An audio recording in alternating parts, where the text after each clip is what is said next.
40 pounds. I'm sure, yeah. It's a big pipe. It's a big pipe. Broken carotid edge on the end, and javelins it through, not only through him, through the water heater. Through the water, through the metal behind him. Through the metal. So we get the steam coming out of the pipe, and we get Arnold's line. Which is? Let off some steam, Bennett. Yeah. Yeah. And then from that we get a glance up to what it's all been about. It has been. A healthy, safe Jenny. Yeah.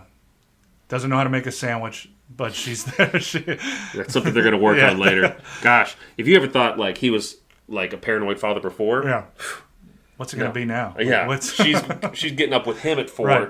They're training at karate at 4, guns and ammo at 5, breakfast at 6, then into town for ice cream. Yeah. But now Jenny's been through this horrific ordeal since the start of the movie. Yep, and Kirby lands, and he's like, John, you still got it, you son of a bitch. Come back and work for us.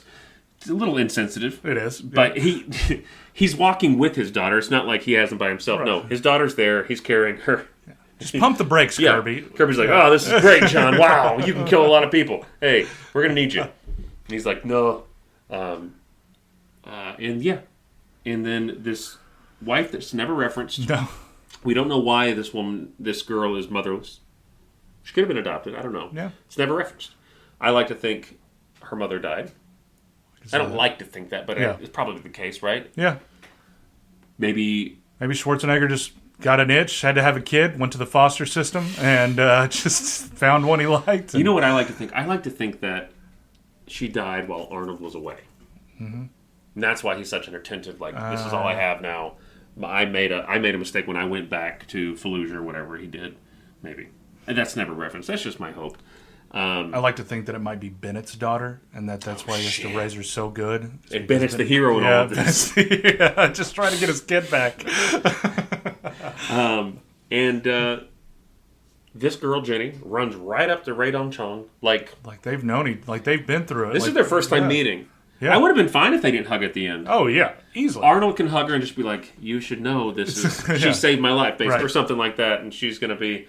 she can be around a little bit. They act like they've had the talk, like being a teenage girl and stuff, and they've been through a lot of things. And you got to think, this girl thinks she's dead. Right. She obviously has confidence in her father, but she's with killers. Yeah. All these other soldiers, these thug soldiers, want to do is kill her. Thankfully, Bennett was there not to let them kill her. It's like, guys, we have a certain standard to set. Yeah.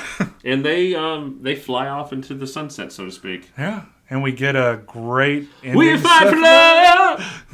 Some way, somehow. Yeah, maybe better than what we sang. We'll play it at the end of this, because it's a great... It is. The music, James Horner kills it. Yeah, throughout the whole thing. Who sings We Fight for Love? I think it was a big band, too. Yeah. We fight for love. Power Station. The Power Station. Okay, well, We Fight for Love by the Power Station. I don't know if they did much after that. But they're great, and it's a perfect song to end on. James Horner crushes the whole thing. Soundtrack slaps. Arnold's fantastic. You walk away from this movie, and you go, this man's a star. Yeah. Easily. He's transcendent, he's wonderful, and this movie as a whole, other than, like, of course, Sully's assaults and things like that, I think this movie holds up really well. Yeah. Oh, and Arnold being kind of homophobic.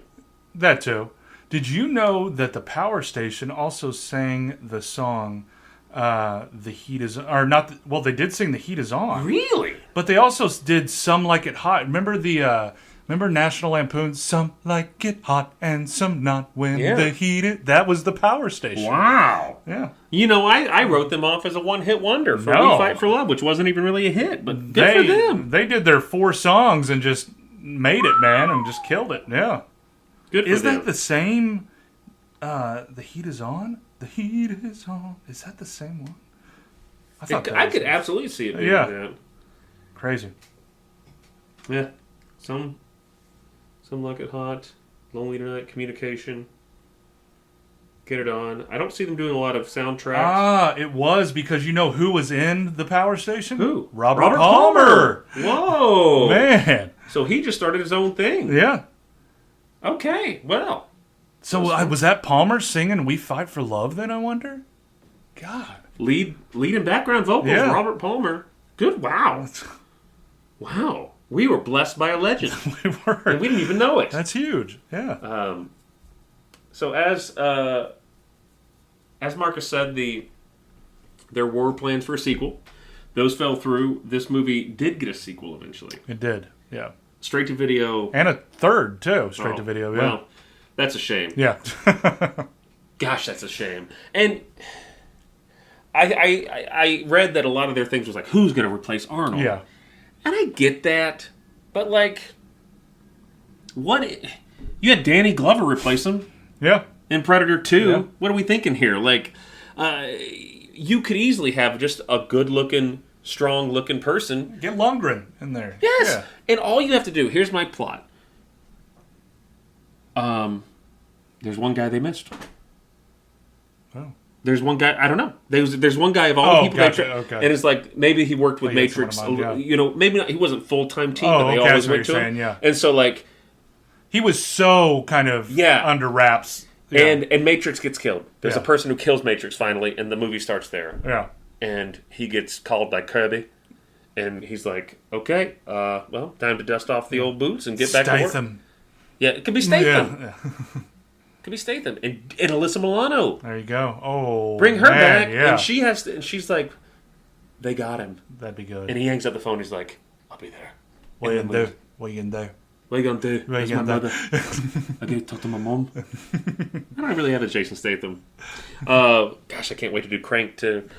Yeah. So that's Commando. We love it. We hope you do too. And so much more we could have talked about. Oh gosh, we could have done a 3-hour podcast instead of this hour and 40-minute version.